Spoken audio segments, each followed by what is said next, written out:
Yo.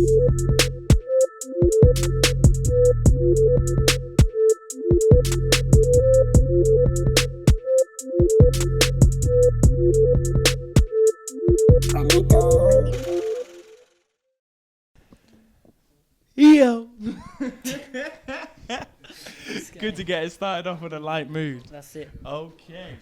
Shalom, Jackie. Wagwan. Yo, what's up, everyone? We're back. Brkn Nest Settle for Less. You crazy. Here. Trying to do another Nest Talks Volume 3. We're here in another location, you know, DIY. It doesn't really matter, but we're very lucky to have the big man himself, Karam Singh over here. Wagwan, how you doing? Chilling, bro. What are you saying? Chilling, Good? No, I'm good. It's great to see you. Obviously, we see a lot of you, but good to see you here in this kind of setting. So how you doing today? What's going on? I'm chilling, bro. Come down, check you guys, do this interview, kick it, chill, flex a little bit. Up to much this weekend? I'm going to Prague to shoot a huge campaign. Can't really say too much about that just yet, but it's a big one. It's a big one. I wish I could say that to people, you know, just like, sorry, I can't tell you what. Hey, well, you know and I know, but they can't know. Exactly. It's all right. Not just yet. Maybe you'll see it. But yeah, so here on Nest Talks, we just try and get some of the people that we're really interested in breaking. So, you know, Brkn Nest, we're really trying to expand upon what's going on in breaking at the moment. Obviously, the times are moving forward. The kids are out here doing a madness. For real. So the way we approach this and document our scene has obviously got to evolve as well. So it's great to have you here, hopefully get into some deeper ones and everything. So for all the people out there that maybe might not quite know who you are or what you do, why don't you just let them know what's going on with you? B-boy Kid Karam from SMAC 19 crew, UK. Also represent Maximum crew. Here and there. We still repping, but I just won World B-Boy Classics. Won B-Boy Champs this year too.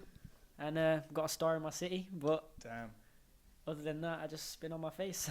All right, so we're all about winning over here, basically. Right? So we trying, bro. Winners only.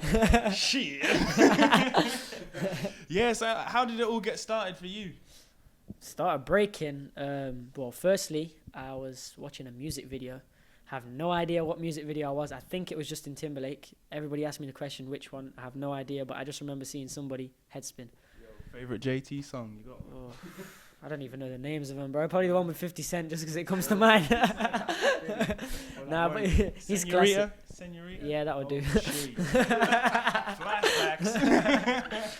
Nah. So for real, like, yeah, I just saw a headspin, and I said to my family, like, just one day watching it, like, yo, one day I'm gonna do that, and it was a complete joke. But ironically, like, a few days later, I remember seeing my first crew, Trinity Warriors. They were performing at like a fun fair in my area on like a local park, and I just remember just saying, oh, can I try a bit, and just going there, putting one hand on the floor, running around the floor, trying to get on my head and turn a little bit.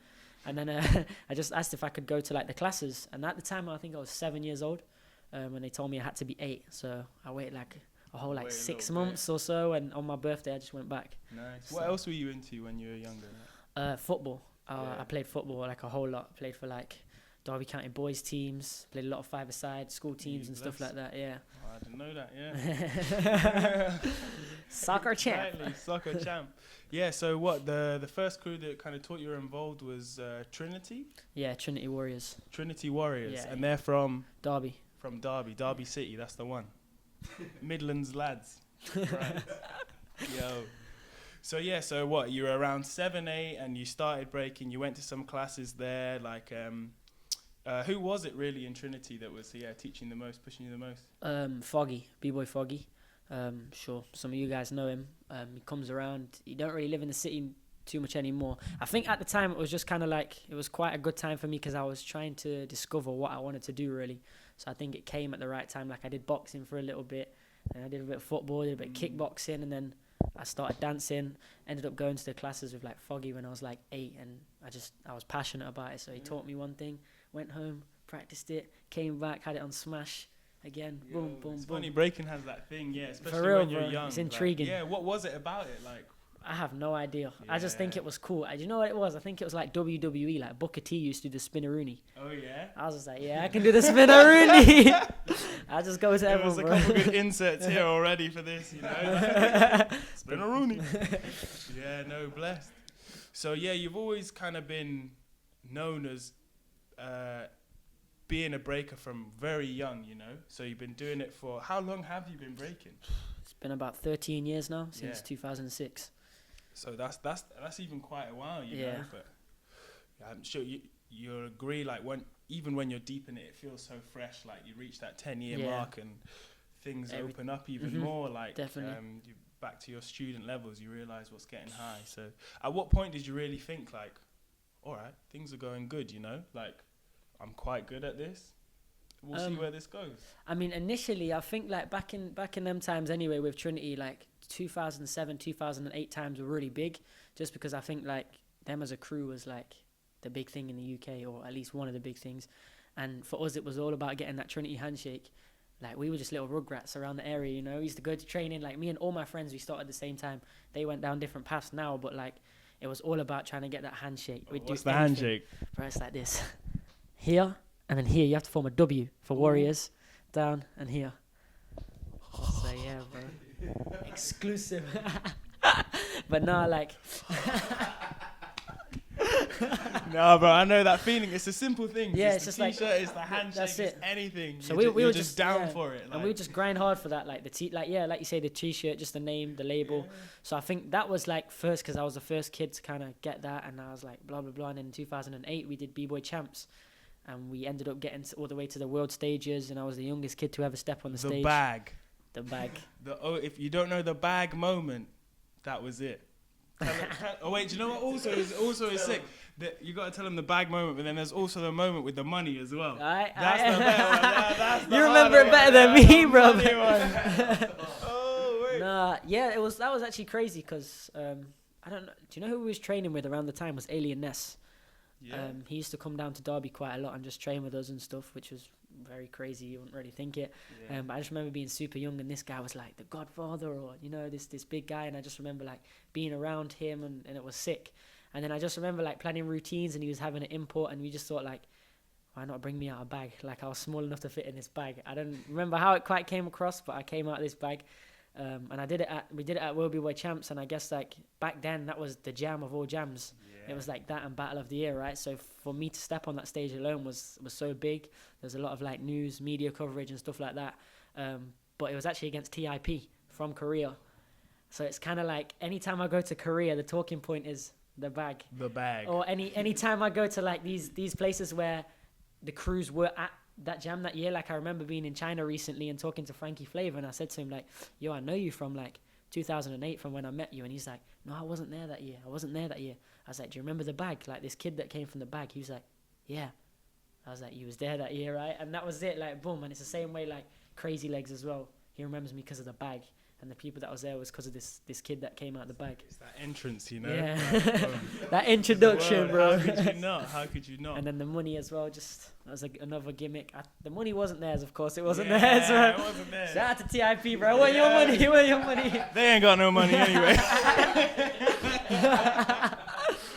No. It was like one of our own money. We just took a wallet and I ran around the back and just pretended I'd stole their money, you know. No, but that's just what's sick about breaking, you know. Like, it's those moments, it's those gimmicks. It's a laugh, really. Yeah. It's a culture. It's entertainment for everyone. Mm-hmm. So definitely. That was a dope one. So all right, we've been through that. Where we're coming from, we're fast forwarding over to now. What's different about breaking now than it was in the bag days? There's so much difference of breaking now than it was in the bag days. Obviously, I think we went, like, breaking itself just went through a big transition. You kind of have your ups and downs. I think, like, 2010 was a huge year, firstly, like, since the bag days. And that was, like, when I won. It was my first ever time going to Europe ever. Like, it was like a holiday or whatever. And I went to Shells Battle Pro and I won the baby battle, or the kids battle or whatever. And it was, like, such a big win. And then from there, I went to France, like, another 5 or 6 times that year. Then I ended up going to Korea in, like, the late of the year. Yeah, all right, let's stop there. Korea there. So how did that all come about? I was at a jam in France, and Maximum Crew was there. And for me, like, at the time, like, the Koreans were the best. I think it was the same for a lot of people. Like, them sort of times, like, still Korea. To this day. Yo, Korean B-boys, you know. And, like, I'm inspired, like, by their style and, like, just the tradition, I guess. So I just kind of, like, took a shine into them, and I ended up, like, hanging out with them, and they were nice enough to let me, like, chill with them. And then they were like, yeah, we'll teach you this, we'll teach you that. And I was like, yeah, I want to come to Korea. And then I ended up going to Korea in, like, December of that year. So, like, 4 or 5 months later. spending like 3 weeks out there, and then at the end they were just like, yeah, Maximum crew, like join Maximum as like an international member. But yeah, bro, it was lit. Career was sick. Okay, so if you're an international, how old are you then? Like, I must have been like, this was like, wow, like maybe 11 or 12. 11 or 12, and we're getting signed here and there, or whatever. Like, yeah. So if you're an international member for a Korean crew at aged 11, how does that work? Like, what are you really doing for them? No idea. I didn't do much, but it was nice to say I was part of it, you know. It was nice to say I was a part of it. That's for Did sure. they have a handshake?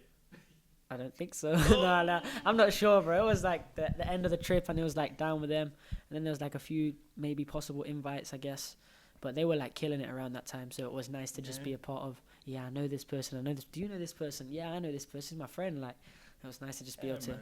Well, I think crews, you know, they've definitely transitioned as well in themselves, like being part of a friendship group or just wanting to show appreciation to someone and bring them into your group of friends. It's now kind of, you know, things have become quite formalized, and it's not just about what you can make with people, but sometimes what you can do for them as well. Yeah, for real. And what they can take from you. So I don't know, it just seems like a good story from an era when things were a lot different, rosier and all of that. So do you still speak to them much now? How does it work these days? I mean, like I think like the Korean scene, like it changed a lot from where it was. But with them guys, like they all kind of split up and kind of went into their own different things. Like some of them joined different crews and stuff. Like some of them I think rep Gamblers. Tazo reps Gamblers. Yeah, he's sick, man. Yeah, he's Tazo. fresh, bro. He's fresh. Like Roadrunner, he reps Rivers now. Yeah. So it's like Gonzo, his name is. But there's like quite a few different people who rep different crews now. But like they were dope then. So now it's just kind of like speak to them here and there, you know. But I think like everybody gets on with life, and even some of them guys probably stop breaking, you know, like fully, and probably move away from it.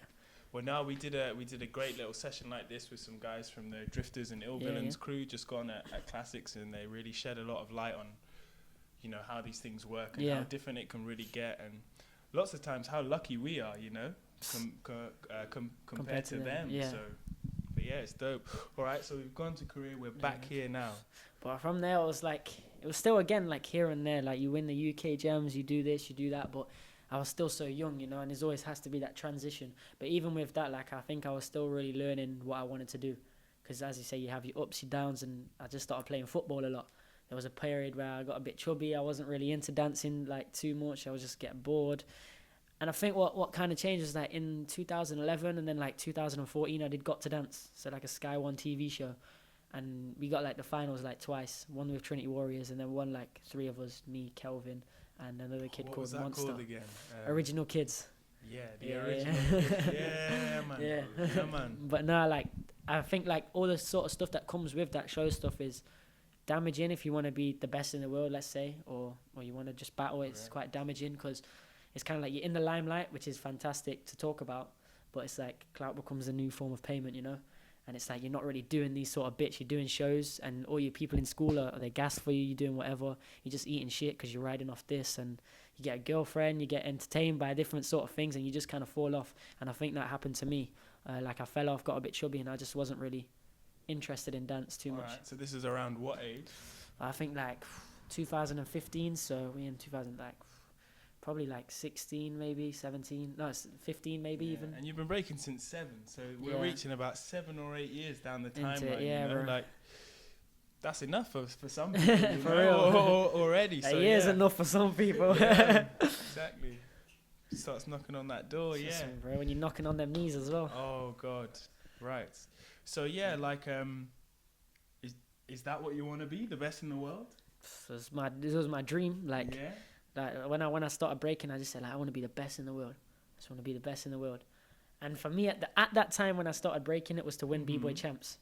But the game's moved a long way since then. Okay. It's moved it's moved a long way from there. So it's kind of like it's so hard to define and determine what makes you the best in the world. Of you know, course, like because there's so many big jams you can win and become a world championship of sort. But are you the best? But at that age, you know, to have something to just aim towards, like a thing to say, a mantra almost. Like, I want to do this, and obviously the journey, it branches out, you know, like you're saying. For real. Ups, downs, things go left, right, and sideways. So what do you think that they're like, you're going through breaking, you're doing more jams, you're obviously still in school and everything, like, what, we're only at 15, 16, So the breakthrough, when do you think it really kicked off then? It was like, for me, like 2017. I had a girlfriend, like, it was like 2016, 2017. She was a good girl, right girl, wrong time. Couldn't say a bad word about her. But it was just kind of like... You are over 16 though now, at this point. Yes. But no, like, it was just one of them ones where, like, I was kind of distracted. I wasn't really focusing on that. And I was getting dropped from certain shows that I should have been getting. Because really and truly, like, I'm not big-headed or anything like that. But in Trinity and in my city, I was the best. Like, I was that guy or whatever. I was that up-and-coming kid. So it was just kind of like if I'm not getting these things and I'm supposed to be getting these things, like, what am I doing wrong, you know? So it was kind of like I was getting promised shows and then getting dropped from shows. And then I ended up just like, I just kind of thought to myself, like, I can't really show off if I'm not doing anything. So I need to really step up, you know? So I ended up like breaking up with a girl. At the same time, like my best friend who I started breaking with, like a little story about him. I'm not going to say his name or anything, but like he was like my best friend from the start. Like, and we started breaking together. We did everything together. And all we wanted was the handshake, you know? And then Trinity came through after they got to dance and they made their academy, you know? And once they made their academy, it's like very much money based or whatnot, and the handshake just was available for everyone. All of these kids got the handshake, and straight away. Yeah, and for somebody that's been grinding their whole life, he no longer wanted it, you know. So he's like, yo, fuck this, I'm out, and boom, he went on the roads, and he ended up going to jail, and it was just for something like so stupid. It wasn't even stupid. I mean, some guy tried to rob him with a knife, like a much older guy, and you bearing in mind we're only 16, 15 at the time. And all he had was £10 on him. So he gave him the money, of course, like whatever. Ever since that day, he started carrying like a knife and a taser just to protect himself, and he got caught. And from there, it was like my best friend. He went to jail. I broke up with my girl. I need to do something, like I need to blow. So then I don't know, I just watched Rocky films, got inspired by Rocky, bro. Yo. You know Rocky when he's running in the streets wearing that grey tracksuit. Kid Karam. But yeah, like, no, so from there, it was just kind of like, I started running. And I think running, just like, I started running, you start thinking. You start like, it's a good output. I've been doing it a lot recently. Yeah. Like, I live by a real big park up there in North London, Finsbury Park. And it's good. Sometimes you see people that like, they got their phone or their headphones. I never take nothing with me. Like, it's and it's nice, like, but it's just like, I never ran really before. And I just did it once and I enjoyed it because I just cleared everything. So then I started running like every day more. And then I started like training again, like properly. And then it was kind of just like, I was grinding throughout like 2016 hard. But it was just kind of like, I still needed a sense of direction, I guess.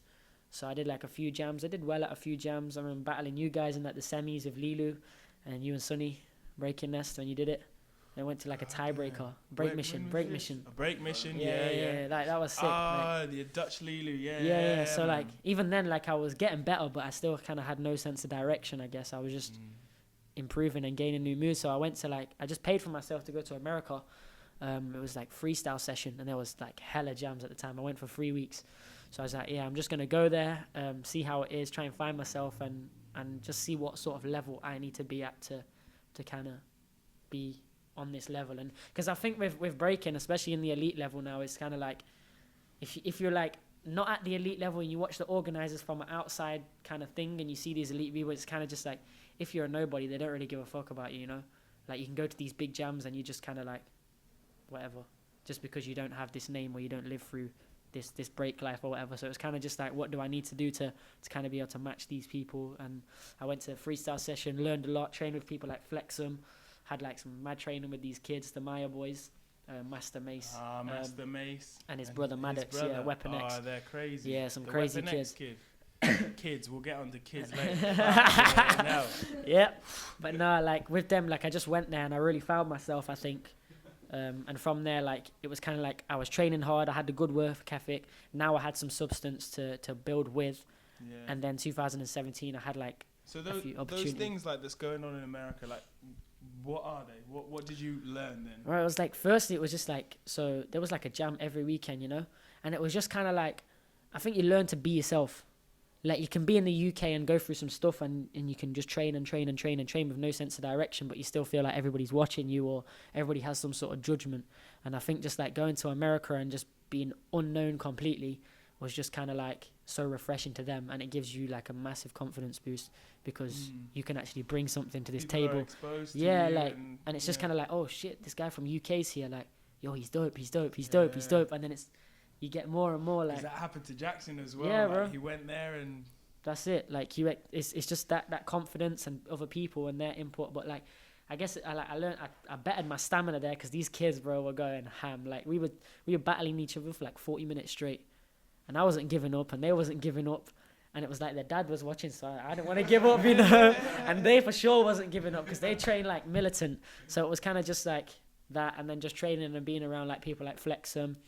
And for me, like, the best way to train, like, when you have people like that is just kind of like, it's not just like sticking to yourself. It's like, if he does something sick, like, try it in a different way and be like, oh, this. And then he did the same to me. And it was just kind of like back and forth. And it was just kind of cool because then it gave me a lot of ideas. So I started doing a lot more threads and stuff. But yeah, it just gave me a lot more substance, I think. All right. Cool. So then you've been on your trip. You've now come back. We've had our little breakthrough. And, yeah, like the difference between, so coming back to the UK, obviously maybe not everyone is from the UK who's watching this, but, you know, it's quite a small country. We do have some jams, some historical big famous jams and everything. So taking that like experience from traveling and somewhere else, obviously we can't give it to everyone there in our scene, you know. A good way to go about things is leading by example, and I definitely think that your approach is clear to see that something just took a turn and really focused in and dialed in. And so yeah, like, break it down for us in that change from your 16-year-old self to your 18-year-old self. Those things that have changed. This new guy now, Man Karam. almost. You mean in terms of like me, or do you mean in terms of like the jams and what happened? I think in terms of you first, and then just the way that you view these jams, because obviously, once you're around in the scene for a while, the smoke settles, things become clearer. Sometimes things become more mundane. Yeah. And you need to keep it alive for yourself. For real, you know, or you can get bogged down. Yeah. Or things start getting boring. So that fire obviously lit again. Yeah, for real. What's lighting this fire? Right, for me at the time, I was just starving, man. I was like so hungry to just blow. Like, I was so focused. I was listening to so much motivation. Like, throughout that period of me finding myself, like, I really grew so much as a person. Like, I learned so much about myself and values and stuff like that, in which kind of like, I just turned like so dark and so selfish because I was so driven towards this, you know. Like, I forgot about a lot of values and morals, and like now I found them recently. I say, like, I have this girlfriend like right now and I've really found them again, but even still, like, I was so focused and that was all I wanted. Like, I was just hardly eating, you know, just cutting this weight. I stopped doing a lot of things. Like, you have to sacrifice a lot because if you want to be the best, you have to do things that not everybody would do, because if it was easy, everybody would be the best. And simply, like, they're not. So I had to like stop going out, stop playing football, stop kind of just chilling out. And it was more so just like have the strictest routine, because I still work part-time job, I still go to uni. So it was kind of just like, sometimes I train like 4 times a day, but it's like gym, workout in the morning, training, swimming, like different things. And it was just kind of sacrificing those things and just becoming focused towards what you have. And it was just kind of like, I followed this quote, like, when you want to succeed as bad as you want to breathe, then you'll be successful. So it was just kind of like, yeah, bro, it's a deep, I have a tattoo on my back of it. Like, but it was just kind of like just focusing and staying like so focused on that and just seeing where it would get you. And then the people and the opportunities that kind of helped me and pushed me along the way was sick as well. What kind of distractions though were we facing? Because like, we're at that young age, obviously a lot's going on. We've just spoken about certain man going different ways. What really was like some of the main distractions or the hardest things that you had to really try and cut out? Like, firstly, like, when you're 18 or 19, it's so hard because that's your going out stage, you know? Like, that is your going out stage. So you've got all your friends like, yo, let's go out, let's do this, let's do that. And, like, let's link up, we'll go pre-drinks and stuff like that. For me, it was just like, yeah, I'll come out, but I'll meet you out. Like, I'm going gym first and I'm going to eat properly and stuff like that. So I wasn't really enjoying the time. I was just turning up to turn up and then just dipping.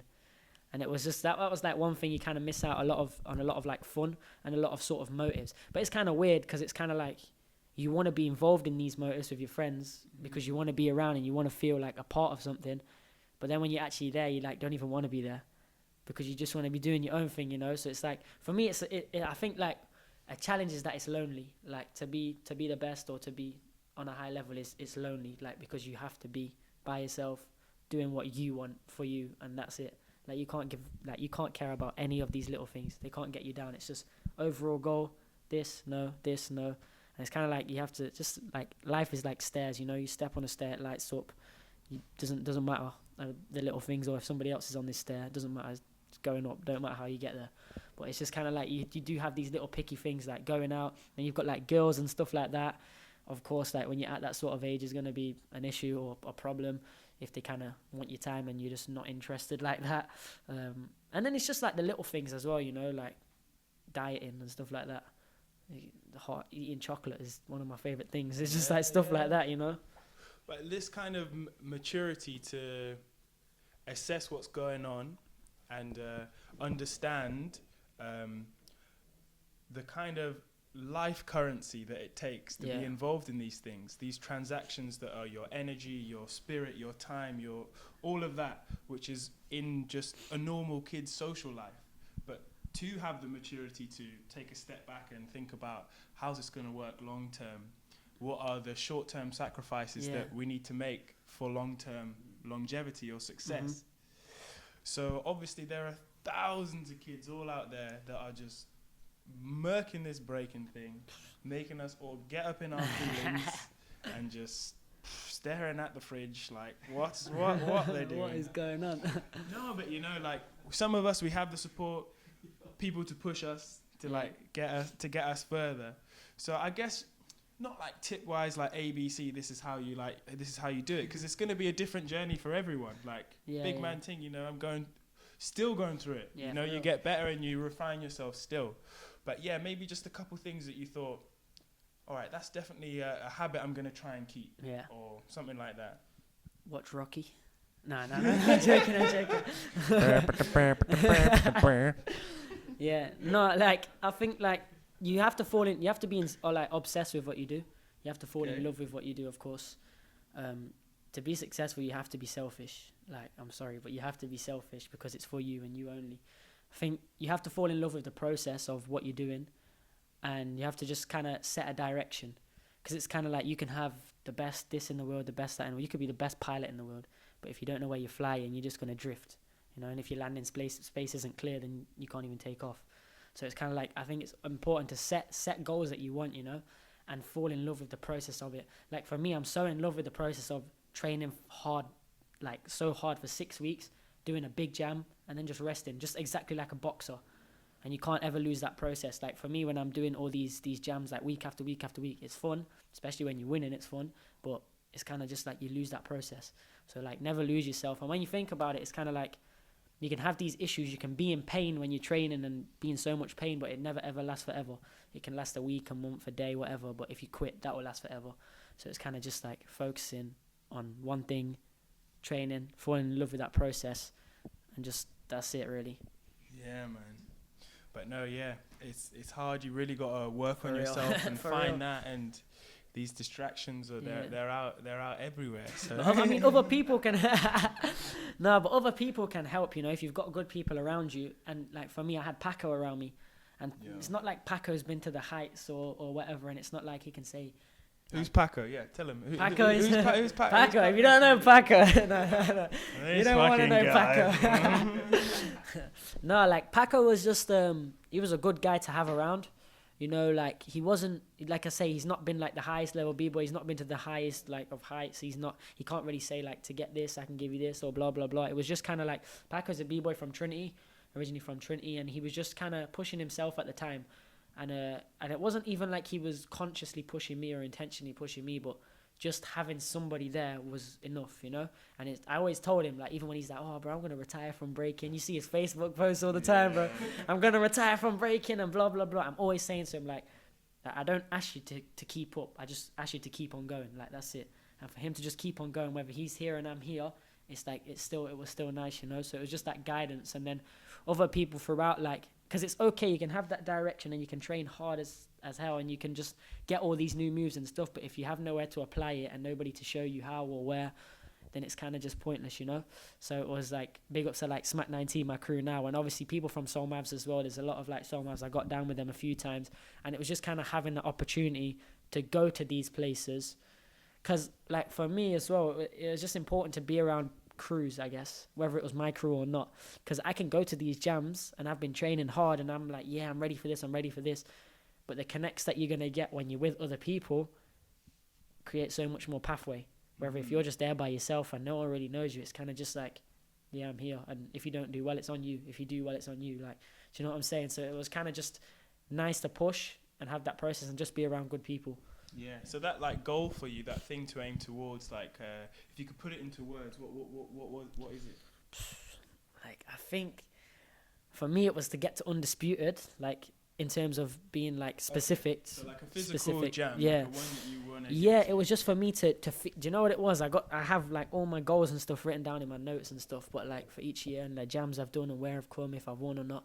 But for me, it was like, because 2016 I grinded hard. I went to America. 2017, right at the start, was the Legit Blast Undisputed in Prague, and Sonny was there, and it was like me and Sonny have always kind of been compared also, like, oh, the kid in the UK and stuff like that. Like everybody knows it, you know. But like me and Sonny have known each other for such a long time. But seeing him on that stage of Undisputed was just like, I want to be there. Like I felt like Clubber Lang, you know, watching Rocky in that fight where he's just on the side, you know, he's like, this guy's a bum.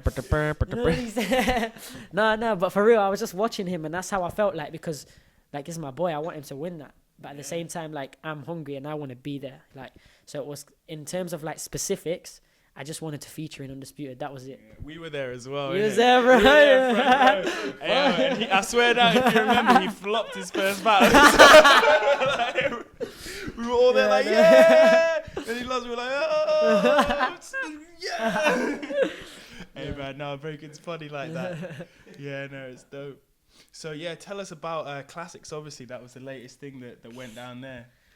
Right, yeah, let's talk about Classics. I'm excited about this one. You know what it is? It's so current, you know, and it's a big one as well. So, like, with Classics, I think, like, this year's been...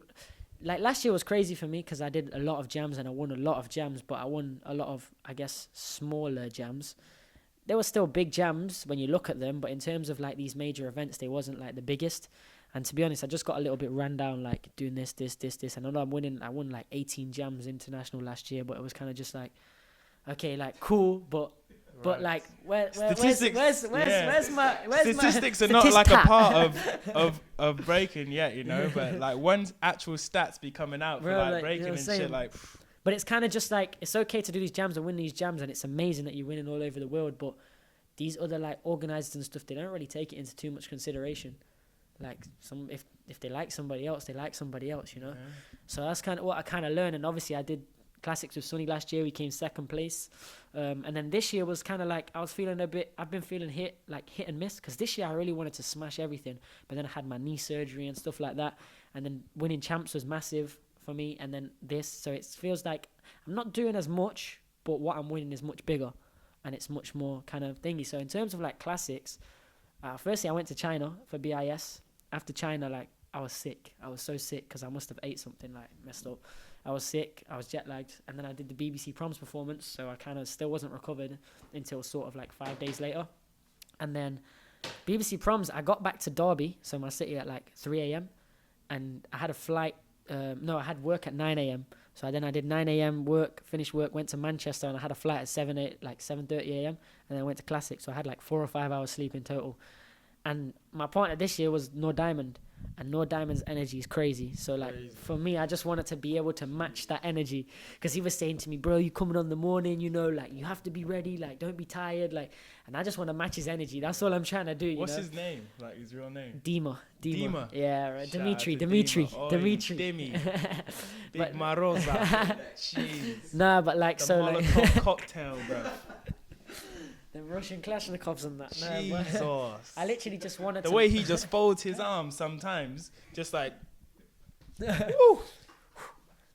Nah, but for real, like, I just wanted to match his energy. Like, if I'm honest, I was tired. Honestly, I was tired, but I just needed to match that, and that didn't matter. So I kind of just turned up on the day, didn't even sleep on the plane. Like, just had a quick shower in somebody else's hotel room, Gustas's dad's hotel room. Like, them ones I had to be fresh. You know, it was mad random. LB was with me like 1 hour sleep, but then we did the qualifier, and for me it was like I did it last year, right? I did it the year before with Sonny. So me and Sonny again, you can have high level b-boys, but classics so high level, like you can jump in straight away, but you don't want to get Alkalil and Chorito first round. You didn't come here for that. Learned that the hard way. Yeah, we learned that. You didn't come here for that, bro. No, you didn't come here for that, you know. So like, it's for us, it was all about tactics. But because I did it the year before, it was kind of like I knew. And because I went to that distance, I kind of knew. So now we know. You know. I'm trying to fuck around and win classes. But no, like, so I just literally, I went to, we did like the qualifiers and stuff. And I just planned, wait. Okay, Diamond, let's go. Boom. Then we had a easy battle, you know. And if you have an easy battle, it's, well, no battle's easy, but you can save stuff. You know when you have that level. Yo, let's talk about that tactics, right? Yeah. Because at these jams, the stuff that we're doing is starting to blow up, you know. It's really some crazy high level movements going on, and this battle format, as it becomes more refined and there's systems and judging systems and buttons and things to press, all is going on. How much is the tactical side of breaking, so the foresight of how you're going to approach this? I think for me it's just as equal now. Like, I think it's something that I've always been good at, like, more so recently. I learned it, like, last year I did a jam in France, and it was kind of like, you do, like, a group stage. It was, like, the young guns. It was me, Pack, Justin, and Sugar Kicks. You have to battle each of them. If you win, you get 3 points. The 2 top in the group go to the semis, and then the finals. And I banged tactics, like, so well. And from there, it's always been something that I focused on. But for me, like, in terms of breaking, and you never know with judges, and as you said, like, all these systems and stuff, for me, like, the game is so open. Like, you can have, like, these top-level B-boys and an underdog can go and win a jam. Like, a good example, I wouldn't say an underdog, but somebody that you necessarily wouldn't have thought would have maybe won. It was in BIS in China. Zaku won. Yeah. Like, but even do you think it would be fair to say that maybe you and Dimmy were underdogs? Do you know what I'm saying? Yeah. So it's all about, like, it's an open game, and it's all about tactics. So, like, me and Diamond, like, we planned the qualifiers perfect. We didn't really waste anything. And then we got to the World Finals. To be honest, we wanted an easier one, but we got Germany first because they called us. Fair enough, we rose to the challenge. And then it was us. We called. So then we called Shaimin and was it Moa? And for us, that was the best at the time.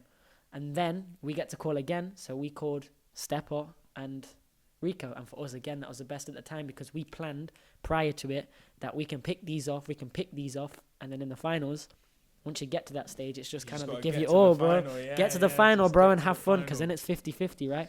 So it's more so just kind of like saving your stuff and knowing how to get to the final, you know? It's all about going up. It's not. I was saying, like, people talk, like, when you're at B-Boy Classics and these jams, like, oh, who's a chicken? All right, cool, I'm a chicken, but I just won Classics, so at me now. It's like, you know what I'm saying? Now. Like, no, because this is a big part of it, because obviously so much of what we do is rooted in this culture, and not everything is bad and not everything is great about the way breaking was. Yeah, and for real. Lots of people have a lot to say about what breaking is like now, and obviously it's like chalk and cheese. If it works for you, it doesn't work for you. Bearing in mind, these kind of events, they're only just one style of event. They breed a certain kind of dance, or it feels like it's starting to become that way. This tactic heavy stuff, these heavy moves, and there are lots of amazing dancers out there worldwide who may be just not interested in that kind of thing. Yeah, and that's all right too. For real. That's all right too. There's some crazy underdog b-boys, underground b-boys that people don't really see, and they come to, and sometimes they just come to a jam and bless it, and they can just go so far just because they're different, you know. Because, like, as you say, like, whatever it is now is coming to a norm, and it's kind of just like, so when it's somebody that's like outside, just kind of comes in the mix, shakes a few people, it's like, all right. It's kind of what Cuzzy did, right? Like, Cuzzy did it, and now he's the guy, or one of the guys. Yeah, lots of people, they see what someone's kind of doing, and it freshens things up. But in terms of, like, these kind of events, I mean, you're a dancer. You have been for over 10, nearly 15 years or so now. Is it still what you love to do? Yeah, it is. Yeah. Like, so I think still you kind of fall in and out of love with it, depending on what you're doing, you know, because you need to still kind of get that substance in, like, because you can give your all, but if you're not getting anything back, then it's hard, bro. It's hard. Like, for me, I've been a little bit more blessed because I actually have managed to win a lot. And I think like from like it could go two ways. I mean, I could give and win. And if I'm still not getting the bigger stuff, then I could become bored, you know. But at the same time, if I was to give and lose, I could either be like, no, I don't want this, or I could be like, no, this is motivating, this is gonna fire me up. It's like a lot of people ask me like, yo, BC1, like, bro, I would love the opportunity to go to BC1, you know. And I know they've been watching me for a little while now, but it's kind of just like you have to give someone the flowers while they can still smell them, you know. Because I can win, and if you still don't rate that, then where am I? Where am I? It's like, is it about winning? It's never about winning. It's all about the journey, never the destination. Yeah. But if the destination is just you do win a lot, right? Yeah. You do a fucking lot, mate. So what if things were starting to not go your way and you started losing? What are you gonna do then? I think it'd fire me more. Yeah. But it depends on the type of person you are, because it either makes you or breaks you, you know. No, yeah, it's very true. And it just depends on your mindset, and your mindset can change. It can change at all different times. But like for me, like you learn more when you lose anyway. For sure. You definitely learn more when you lose. So, and it depends whether you take that big loss. Facts. Yeah, bro. It depends if you take that loss for a loss and set at that, or you take that loss as a lesson and you move forward, you know. So it depends who you are and how you take that. But yeah, like winning's definitely a mindset. Like 100%, it's a mindset. It's a mindset for these jams. For real. So what's like your favorite kind of jam that you've been to then, out of all of these? I mean, there's a few. Outbreak's always a wave. Oh, jeez. Outbreak is always a wave. I only went YouTuber there though. It's not been the same with that YouTuber, I'm telling you. Yo, who's the guy that makes that jam? What's he called again? Oh, no, MG, yeah. Outbreak. Shit, you just heard that, bro. right? It's not the same, mate. Not the same without these two. And that Arsenal shirt. Big 4-5, no safety. Come on. No, but like, no, Outbreak's always a wave because it's like, it's not just just break. It's sick if you do well. Like, I've done well at that jam like last year and it was sick. But at the same time, I didn't do so well this year with my surgery and stuff, but I still had so much fun. And it's more of a vibe and a wave, and it's not so serious, you know. But that one was sick. I also like Silverback just because of the experience and being in this place, and it's a free jam. That was incredible. And Will Be Boy Classics has always kind of been one of my favourite, just because I enjoy the tactics and all the little stuff that goes on behind it, you know. So for me, they're my three favourite, like at the minute. And where do you think you'd like to go? That you still haven't. Jams wise, man. All right. Like in terms of jams, like in terms of like countries, I want to hit out Asia a little bit more, whether it's for jams or not. I want to go back to Korea. I haven't been in such a long time. I want to just check the scene. Like, I've never been to Japan. I want to go to Japan, like kill some jams there. I want to go to I want to go back to India as well. I'm going to go back in January to do some more judging and workshops. But even if it was to do with work, you know, like even like a Bollywood film or something like that, you know, just stuff like that. But in terms of like actual jams, like my next big ones, like I want to kill is like I have Undisputed in December. That's one I'm going to like really, really train for and try and just be. That was the dream, right? That was what you were saying. Well, firstly, my dream was to just feature on that table, whether it was in the top 100 or not. Feature, yeah. And then in 2017, which was my goal that year, I was like number one for like a few months. Yeah. And then obviously last year again I did well, and then this year I've managed to actually feature in the world finals at the end of the year. When is the jam? December 14th in Malmo, Sweden. Jeez. So yeah, I'm gonna train Undisputed. from that. Yeah, damn, bro. that was the dream as well, you know. Dream, that was dream. the dream. It's coming now. Rocky moments. Exactly. This is it now. Nah, but like for real, I'm gonna really train for that. Like I would love to win that. Like for me, that would complete the year, I guess, because I've won quite a few big things, and that's kind of like the champion of champions or so. Mm-hmm. So I would like to win that, and then I would love to get the chance at Red Bull. You know, like I hope to one day just to experience it and get there. It would be sick.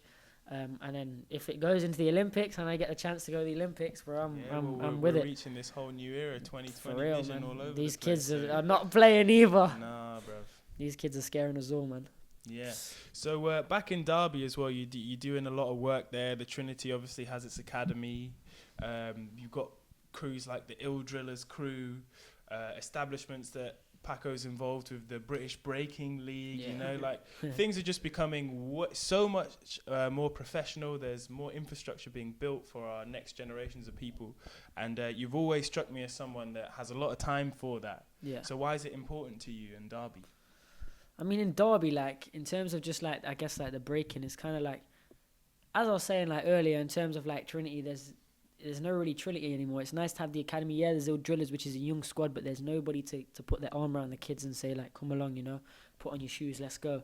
Like, there's no one like that. So even for me, like, I train alone, you know, there's nobody on my wavelength there or with the same mindset. So I'm alone in my garage. And then it's kind of like, I come to these bigger cities or I come to these jams and it's like, I'm like the underdog or the dark horse or something because everyone's just like from this little city, you know, and then you come and like expand. But like I think the city and the community and stuff like that is like they back each other.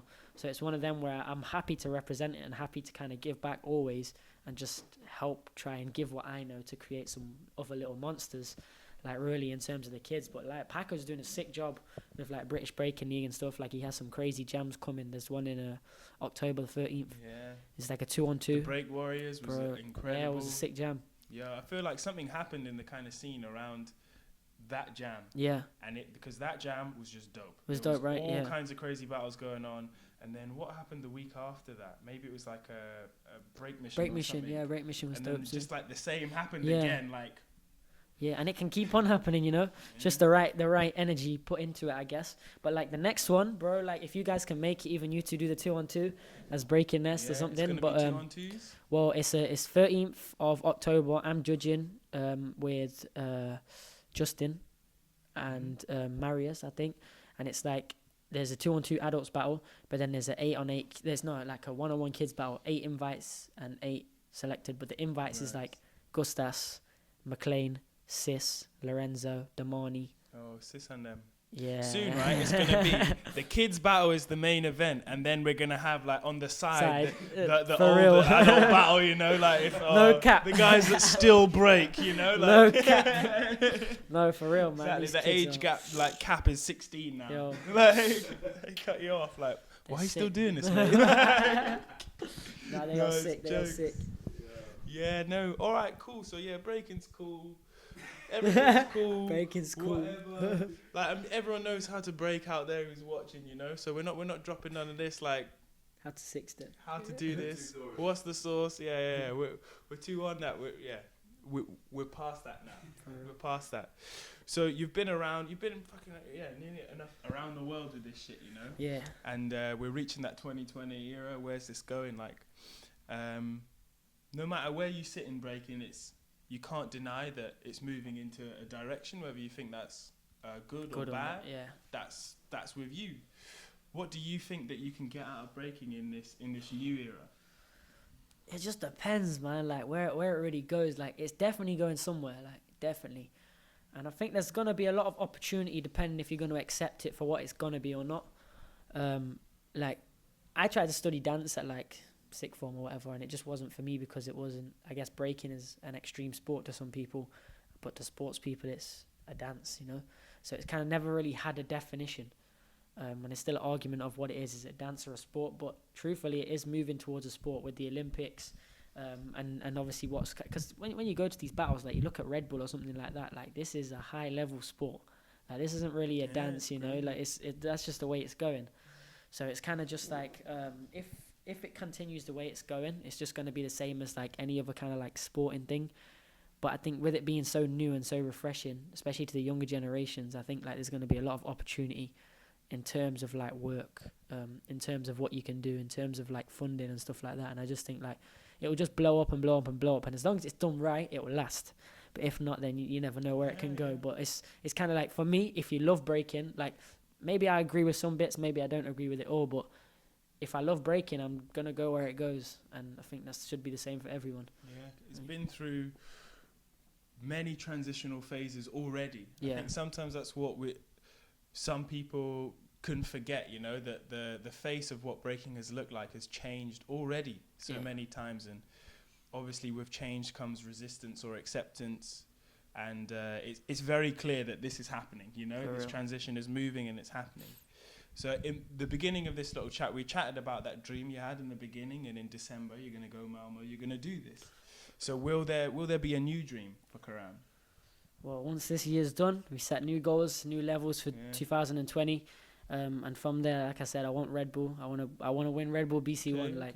And for me, I'm saying like if I get there, like that's it. Like there's no kind of second chance or whatever. Like it's getting there and really doing it. And then I just like whatever's the best at the time, I want to win. That's it. Yeah. Because I want to be the best in the world, right? It's always been my dream from the start. It's so hard to define that nowadays, but if it's the best jam and everybody else's dream, and if I can win that, then I guess I'm near enough there. So I want to win the best of the best, really. Yeah. Whether it's Red Bull or the Olympics, whatever. And then moving on from that, taking that step away from breaking, obviously we'll always be dancing. We're never going to leave it. But yeah, this new era, there's going to be a lot that happens, and then kind of the after phase. We're starting to see how some people can really survive in breaking. Yeah. Now, I mean, I'm yet to find out how that really translates into a life. Is breaking a life worth living in the end? You know, because we have these dreams and what we understand about it. Yeah, but no, I think like definitely like for sure, it is. You can transform it into a life, but it depends on what you want and where you can go with it. Like for example, if I can achieve my dreams and I can win Red Bull and I can potentially win stuff like the Olympics, then you're really a somebody, you know. And it's like, okay, I'm like probably the first person from UK to win classics. Imagine being the first person to win Red Bull. You kind of, I guess, go down as a UK legend. You start seeing yourself feature on all these Instagram pages and stuff. But then once you come away from the competitive side is where the judging kicks in, the workshop kicks in. So if you still want to be in the physical aspect, you have all of that to look forward to, you know. You think you're down for that?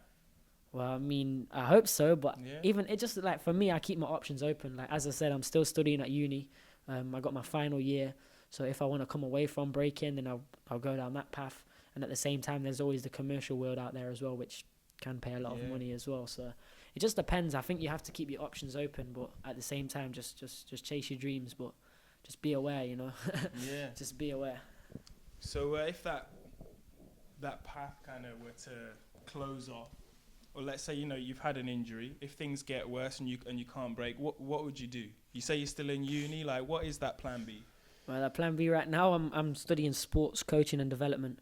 So just maybe sort something towards like PE lessons, PE planning and stuff like that, is what I'd kind of look forward to. But usually, I mean, the only reason I really followed that was just because it helped me with dance, it helped me with dieting and stuff like that. But also the leisure time was that I could still dance. So I guess if I couldn't dance, I mean, I'm going to find some crazy ass business plans to get involved in, bro. Maybe some gambling, some Bitcoin, some of that good stuff. But yeah. We'll see you on the street corner. Power special. We'll be on the next episode of Top Boy, yo. Hey, that's sick. Have you seen it yet? Yeah, have you? No, I've not watched it yet. I watched it all, bro. No, yeah, you seen it as well? Yeah, man. Shout out to Dave. He won that Mercury prize. Bro. Yeah, killed Mercury prize today. Yeah, you're big on your music as well? Yeah, man. Yeah. What's going on in Derby? You hang around with what's his name again? Eyes. Eyes, yeah. He from Derby as well? Yeah, he's from Derby as well. I think originally from London, but like he's been in Derby, I think, like all his life. Let him know who's Eyes. Eyes he's a sick grime artist. He's sick. Grime. No, like he's a grime UK, artist. you know. UK. Nah, he's a very good music artist. I think he's still yet to blow, but he's a very known person. He's got quite a few features, good albums. He won Red Bull Grimerside as well. He's obviously had a fire in the booth and all that sort of stuff, and he's linked up well with Red Bull. I think he's on sort of like contract. He was also sponsored by Derby County at one point. But that's it, because he's been to a few jams, you know. Yeah, it's funny. He like comes to Red Bull jams and you just see more him. than other actual b-boys. Yeah, but yeah, no, he's a character, man. He's cool. But it's just nice to be able to relate to someone from such a small place. That is trying to do something. And but it also proves, that more eyes are on breaking now. Yeah, people like Red Bull are starting to realise that there are a lot of eyes on what we do now. So why don't we get a guy called Eyes and get some more eyes in the picture? Yeah. What you still that? I only just realised that there. Yeah. But I was clocking the whole time. Eyes, I'm not that quick anymore, you know. I'm rusty on the old bants. No, dope, man, dope. Yeah, what other kind of like music do you like then? Bro, I like all types of music. Anything that all like make me move, I guess. I like it depends on my mood really, and it depends on what I'm doing.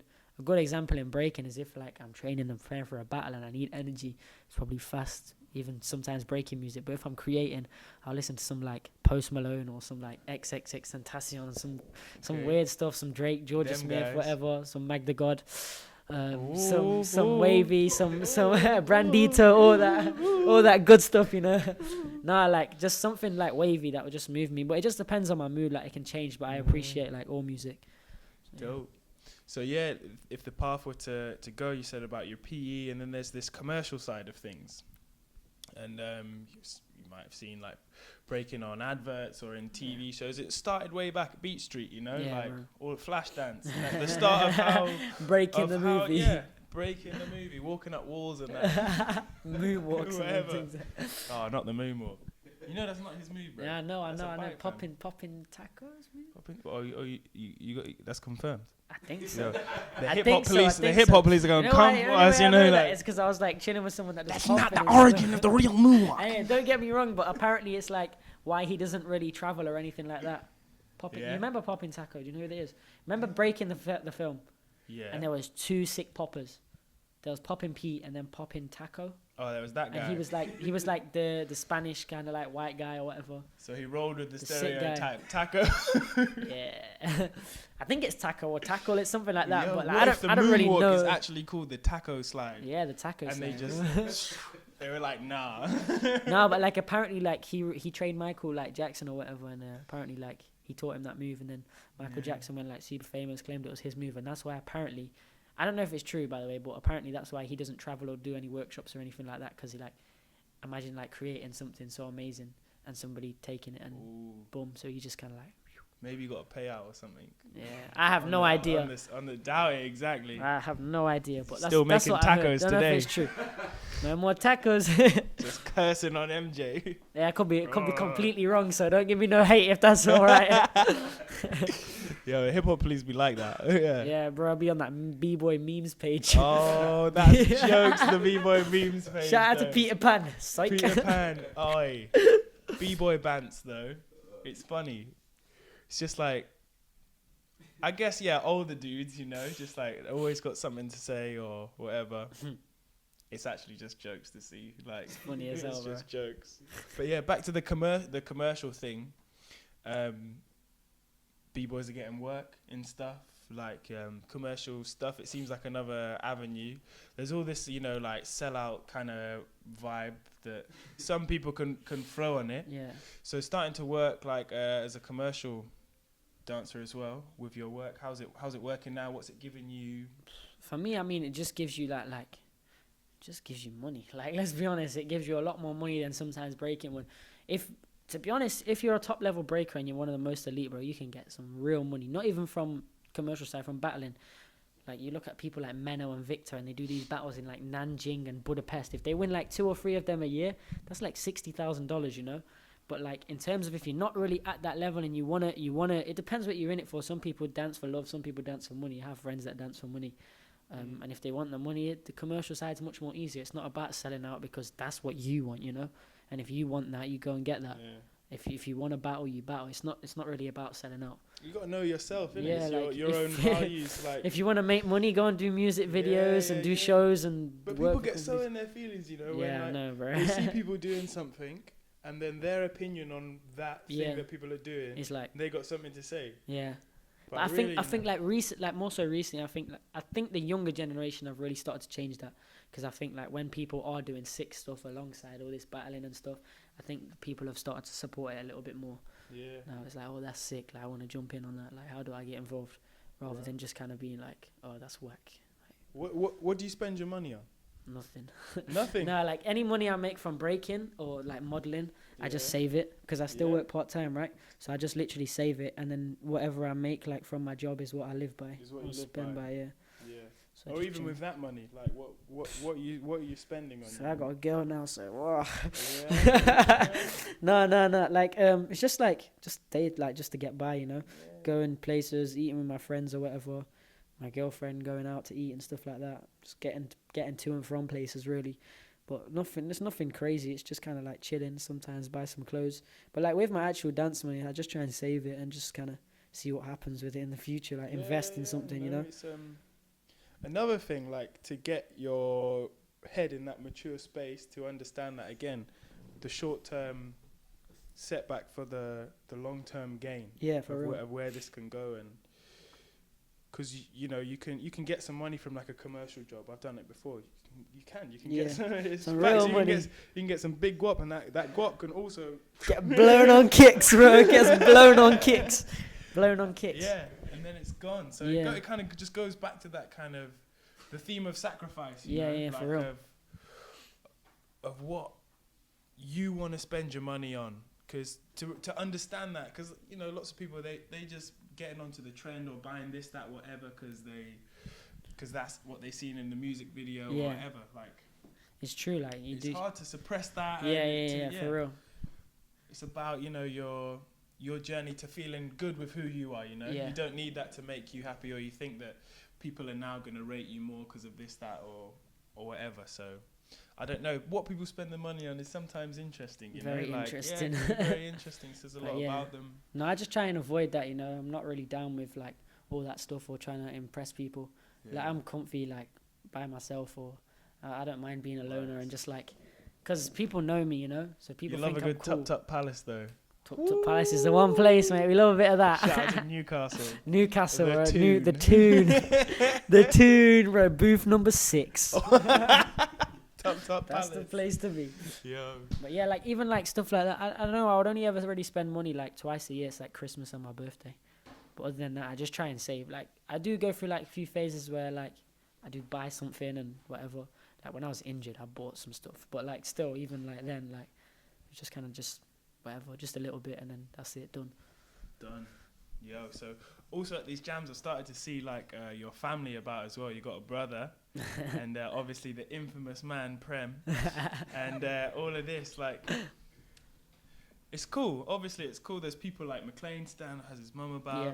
Way back in the day, my mum was down for it. Like, so having this like support from people, it's a big thing. Like sometimes it can go over the radar for a bit, and then you look back and you go, wow, I don't know if I would have been able to do those things because without them in the beginning. So with what you're doing now, how does family like stay involved with it? Right, I just think like they're super proud, man. Like it's sick. I was doing an interview with like BBC Asian Network, and they kind of threw the question like, how does it come across because you have an Asian like household or whatever? And it's kind of like interesting because like normally for an Asian parent it would be like, do this, you have to do this, I don't care, like you have to do this. So yeah, I get it, but there's been like a bit of an aspect where like, because obviously with my dad he's Asian, so he's always said make sure you have a plan, make sure you have a backup plan. But with him, he's just throughout his own life, it's represented through my life, where he's kind of been the odd one out, you know. If you look at me, like, firstly, I'm half cash, you know, so it says enough.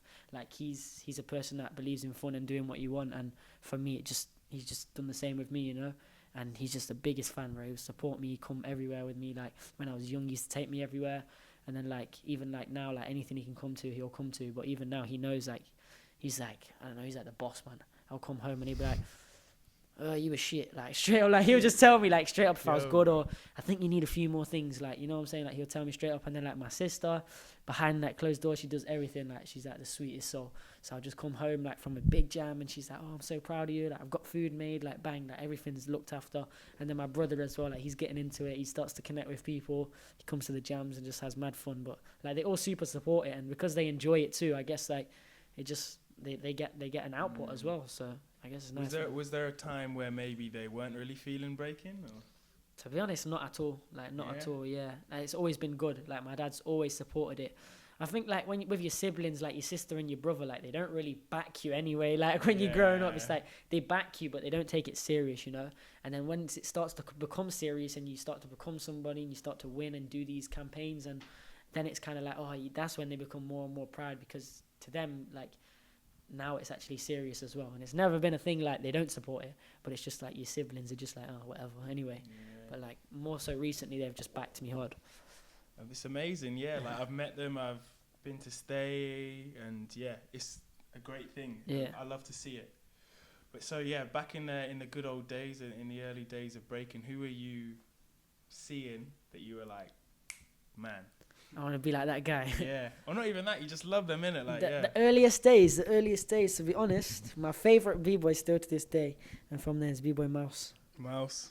Yeah, bro, it's Eddie always Son. been Mouse. Yeah, bro. Eddie No, for Son. real, Come on, dog. he's always been my favourite b-boy, just because, like, back in the day, he was one of the, I guess, world's best. Like, when you look at it, like, he won b-boy champs or whatever, and everyone was like, yo, this guy. When I was growing up, I never met him. I just remember meeting this guy. He had 6 fingers. And I was like, yo, this guy's magic. Like, this guy's like a wizard, you know? He's actually, like, so magic. Like, to meet this guy, and it's so different. Like, he's a rarity. Like, I want to be like this guy. So ever since then, I just kind of looked up to him.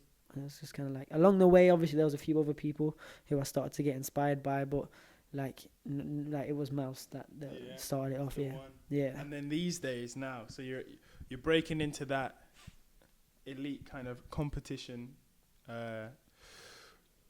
level b-boy kind of group. Who's on the fringes of that group that you've been seeing that you're like, oh, I think this person's really gonna blow? Like, in terms of, like, blowing, I think there's a few that are, like, very, like, they're at the top, and they'll kind of stay there for a little while.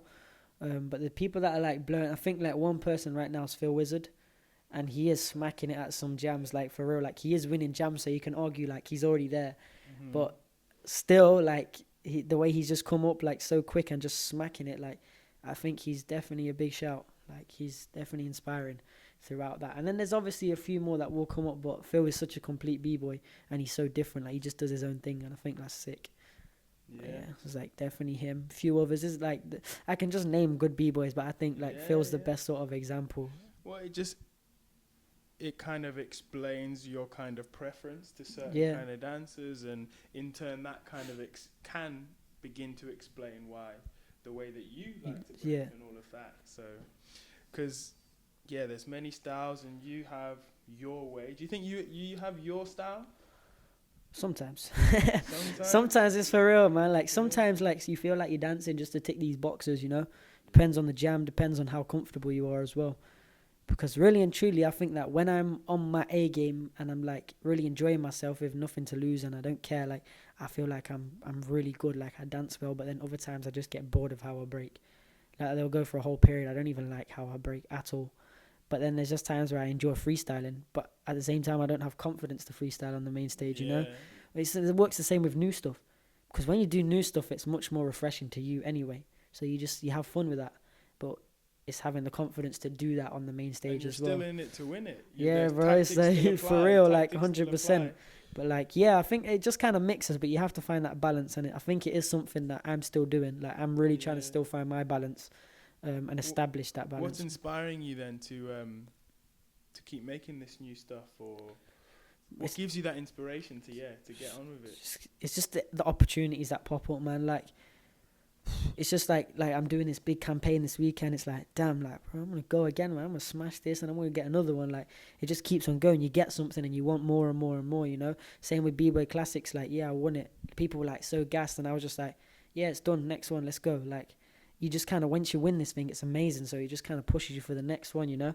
But even like still, like, you could be so down and then win something that is like so dope to you unconsciously. And as I say, winning's a mindset. You could not train for like so long and then just win this thing. You'd be like, right, that's it, boom, it's game time. But for me, it's just like the opportunities that creep up, win or loss. It's more like the journey for me, and just being able to experience these things that pushes me to kind of keep on going. That's it. All right. So then back to our lovely little UK scene here. Lovely. Tea and crumpets. And that. Queen Liz and that. Yeah. You've been doing what you've been doing for so long, and it's fair to say that you've more than earned an opinion on this whole situation that we have going on here. And fuck what people say about what qualifies you to have an opinion or whatever, as far as I'm concerned, and this is my fucking show. You got a damn good opinion. So what would you like to see from this scene that we have? What I would like to see, like, it's never gonna happen, but I would just like it to be how it was before, you know, where there was so much raw b-boys, you know, people weren't just breaking to tick these lists or trying to just break in the right way, you know. Like, it's nice to see, like, you guys do it so perfectly with, like, battalions, you know. They're so kind of, like, out the way of everyone else and stuff. And there's individuals who, you know, are just sick. Like, he's sick, you know. Like, Isaac's sick. You're sick because you dance the way that you dance. But I think that the kids coming up are sick, you know, like, and they have these moves and this content. But I think, like, in terms of, like, the long run, it's kind of just like they're just breaking towards this kind of stereotype or this way that is becoming the norm, you know. And I would love to just see all these separate crews, like even the Scottish b-boys, bro. They were so dope back in the day. Like the Scottish b-boys were dope. Psycho Styles and the other crew, I forgot their name, but like, do you know what I'm saying? And it's just kind of like heavy smokers. That's it. I was just talking about it, like there's so much potential like around, you know. But I think like you need to kind of come away from just the norm and kind of separate, I guess. That's what I would like to see, kind of back to how it was before, just raw going at it rather than just trying to tick the boxes and have all this content. Yeah, like it swings and roundabouts. It's how this comes and goes. It comes and goes, and as we're moving into this new, very competitive era in breaking, competition type things become refined over time.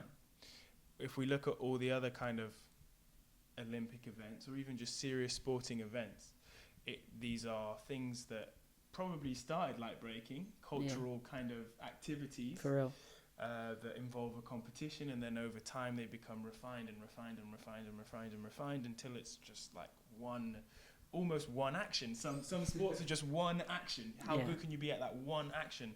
And when there's breaking and so much that's involved and everything like that, your views on judging breaking, right? How would you like to see the Olympics judged? That's weird, man. That's a big question, man. That's a big question. I don't know. There's definitely systems that don't work, but there's obviously other systems that do work. What doesn't work about them? Well, I don't want to get into my opinion because that could get me in trouble. No. But like for me, like I think the Olympic system that they're planning to use is bang on. Like they have the round for round. Oh, it's round for round. I don't know. Yeah, like it is round for round. I think like, well, to be honest, man, I think what's more beneficial when it's not round for round for me personally, you know, because I think I have more of like an impact over the duration of a battle, because I can win the first round, you can win the second round, but my character can be much better than yours. And even that, right, as a defining characteristic of how we judge breaking, it is going to be round for round and not an overall like, kind of assumption of whatever. That has an impact on the whole with of the breaking. Olympics, it's a little bit different because it's like, say, for example, you smash my first round 5-0, let's say 5-0, okay? And then I win your round 4-1. You would win because you took more votes. Because you had 5 votes, you would win. Mm-hmm. So it's kind of like round for round, but at the same time, it's not like because I won a round and you won a round, it's a tie and we go again. It's kind of just like you got more votes, so you go through. Yeah, so I guess that's a little bit better because it doesn't mean that you go like, because I can kill my first round and then you could get into it in the second round. It's just kind of like, that could just keep on happening, you know? So I think like the votes thing works, and if it is going to be round for round, then it has to be that way. But me personally, as a dancer that is being judged, I would prefer to kind of have the overall type thing happening. I feel that way as well, because the round for round, it puts that pressure on. Well, every time you want to touch the floor, you want to kill it. Yeah. And even when I'm judging, I feel it, because I'll be judging this close battle, and I'm thinking this guy he won his first round and he won his second round, but then I don't want to give a tie. So who actually showed more? You know, who gave that little bit extra flavor? You know, and it's just kind of like it's hard. There are positions where you're judging a battle and you're kind of set up to not do your job. You know, like. If it's an even amount of rounds and they want you to judge round for round and you won one and you won one, and what else is it? What can you do? It's a tie. But if they say no ties, then there's this overall. We go back into mystic judging land. Narnia. It's Narnia out here. Narnia out here. That guy had the sauce, or something about it. The shoes. It's got to be the shoes. But no, like it's for real. It's a big debate. I think that's what they're gonna use though. But like, I would just say, for me as a dancer, I'm not sure as a judge, but as a dancer, I would prefer the overall. Oh, okay, yeah. Have you been judging like a lot? A little bit. I did a few little bits. Yeah. But I like it. I don't mind it.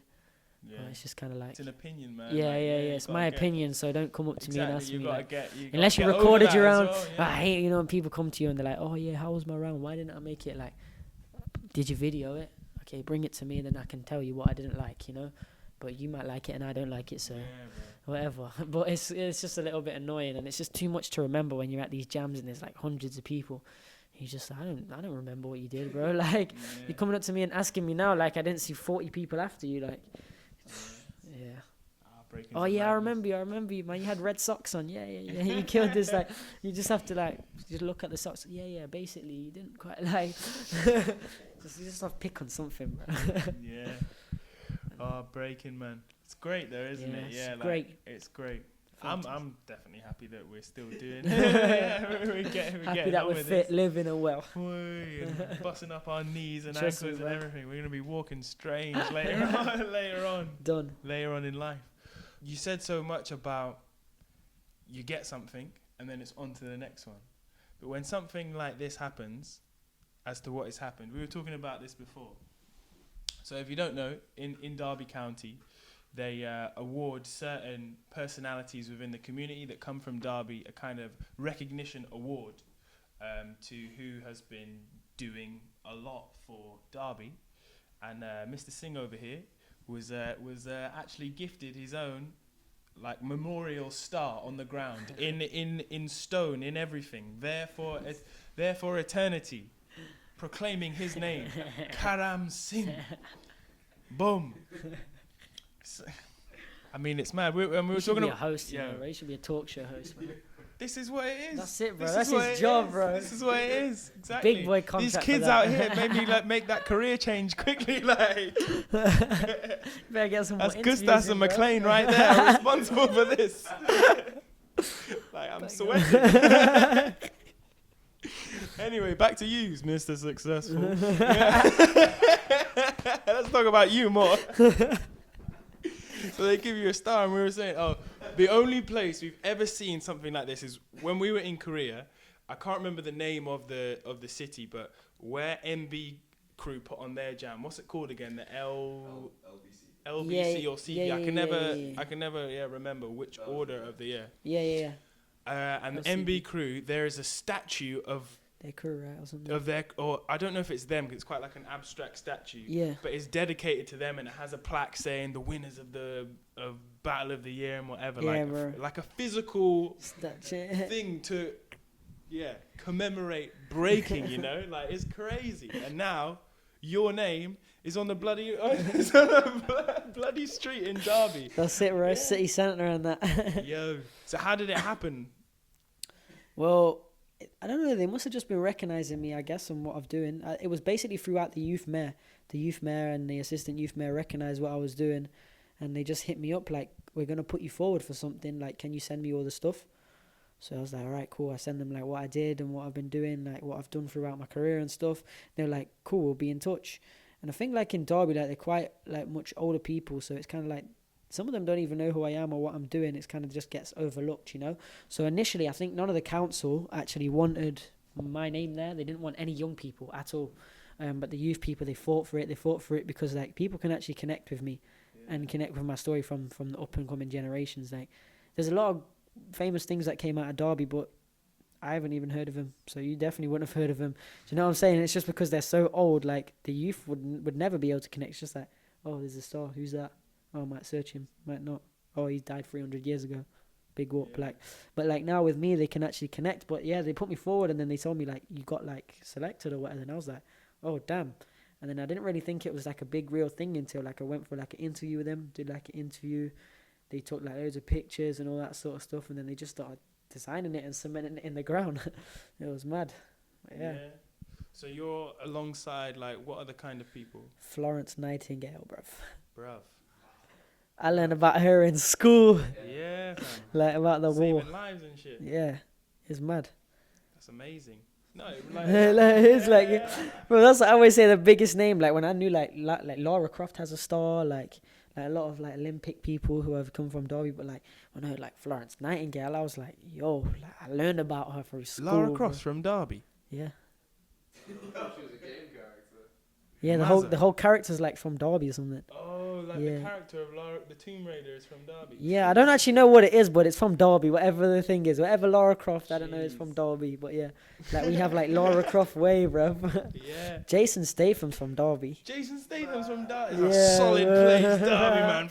I didn't even know that, bro. I didn't even know that. Yo, did you see that the other day when Sonny was on that magazine? Yeah. Whatever. And then next to Jason, that guy, he loves Jason Statham bro. movies. Yeah. that was a big one for him. Next to old Jason. Yeah. Well, now we know he's from Derby, mate. He's a sick actor. He's Isn't from he? Derby. Yeah.